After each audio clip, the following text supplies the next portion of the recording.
احتفلت النجمة شريهان أمس بعيد ميلاد ابنتها الصغرى تالية القرآن، ونشرت الفنانة شريهان صور من الاحتفال عبر حسابها الرسمي.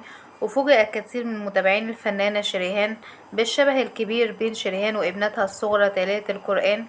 وجاءت التعليقات على المنشور اللي نشرته الفنانة شريهان: ما شاء الله، لا حول ولا قوة إلا بالله، شريهان الصغيرة نفس شكلك يا شريهان في فيلم العذراء والشعر الأبيض. والفنانة شريهان هي زوجة رجل الأعمال الأردني علاء الخواجة، وهو زوج أيضا الفنانة إسعاد يونس، واللي بتربطهم علاقة صداقة قوية. وأكدت الفنانة شريهان في أكتر من لقاء إن الفنانة إسعاد يونس وقفت جنبها كتير في أزمتها الصحية، وإن هي كانت بمثابة أخت لها.